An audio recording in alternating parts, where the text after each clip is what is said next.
माँ बाप कभी चाहते नहीं है कि मेरा बच्चा बड़ा होकर के हमारे जैसा संघर्ष करे। हमेशा माँ बाप चाहते हैं कि मेरा बच्चा जो मैंने किया है संघर्ष वो मेरे बच्चे को ना करना पड़े, है ना। तो ये मैं कोशिश कर रही हूँ। दिखाइए।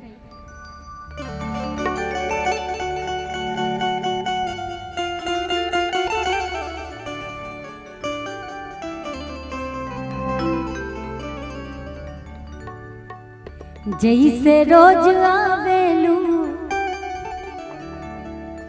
तू टेर सुन के, अयो रे निंदिया निंदर बन से। आजकल के बच्चे तो मोबाइल से सोते हैं देख करके वीडियो। आजकल के जो बच्चे हैं, छोटा हो या बड़ा बच्चा कोई भी हो, लेकिन जब मोबाइल नहीं था तो कितना अच्छा समय था। लोग 9 बजे 8 बजे सो जाते थे और 4 बजे भोर में ही ब्रह्म मुहूर्त में उठ जाते थे। लेकिन जब से ये मोबाइल आया है तब से 1-2 बजे तक आजकल के 7-8 साल के बच्चों को नींद नहीं आ रही, बड़े बच्चों को तो जाने दीजिए। लेकिन पहले माँ की लोरी में वो ताकत होती थी कि बच्चों को सुनाया जाता था, वो सो जाते थे।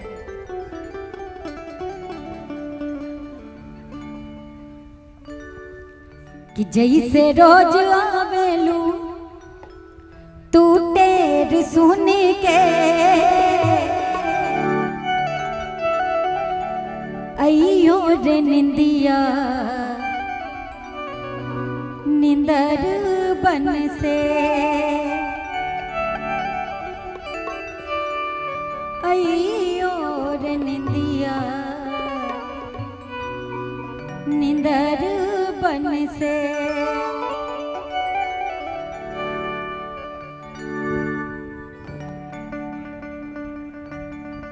तुम भाई देखो चीटिंग करते हो, ये देखो ये उधर ही जाएगा।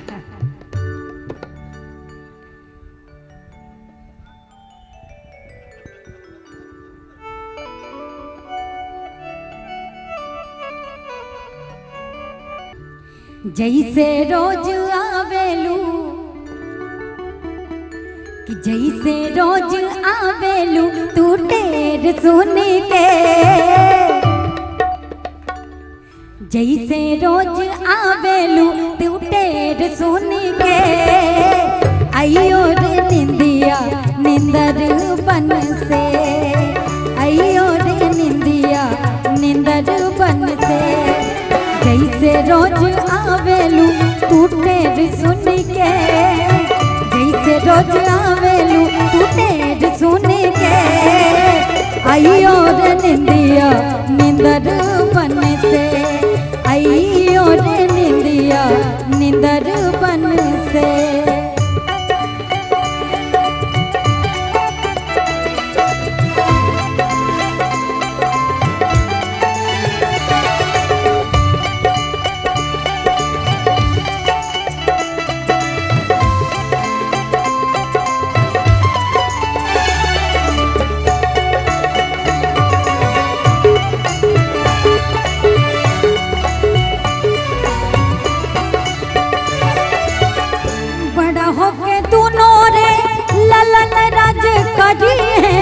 हीरा और मोतिया से दिन रात खेली है,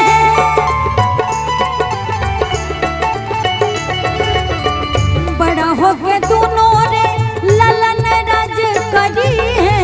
हीरा मोती मुंगा से दिन रात खेली है। घरवा भरल रही, घरवा भरल रही अनधन से, घरवा भरल रही धन से, अयो रे निंदिया निंदर बन से। जैसे रोज आवे लू तू टेर सुन के, अयो रे निंदिया निंदर बन से।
रखी है लगा के मैया छतियन से, पूजा करब तोरे चरणन के, रखी है लगा के मैया छतियन से।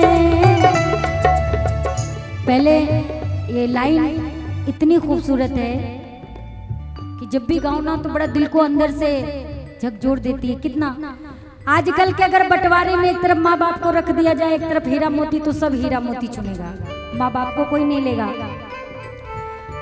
मदर्स डे, फादर्स डे पे सब लोग अपने अपने माँ बाप के साथ स्टेटस लगाते हैं। एक बार जरा उनसे ये पूछो कि जो वृद्धाश्रम में पल रहे वो किसके माँ बाप हैं।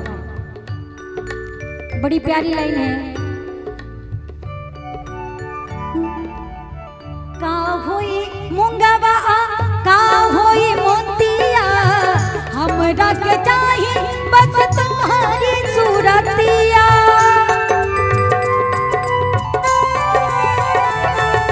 का होई मुंगावा का होई मोतिया, हमरा के चाही बस तुम्हारी सूरतिया। रखी लगा के मैया, रखी लगा के मैया छतियन से, रखी लगा के मैया छतियन से, रखी लगा के मैया छतियन से।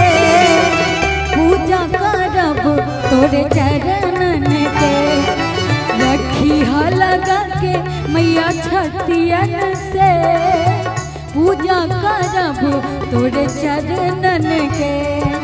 जैसे रोज आवेलू तू तेरे सुन के, अयो रे निंदिया निंदर बन से। जैसे रोज आवेलू तू तेरे सुन के, अयो रे निंदिया निंदर बन से।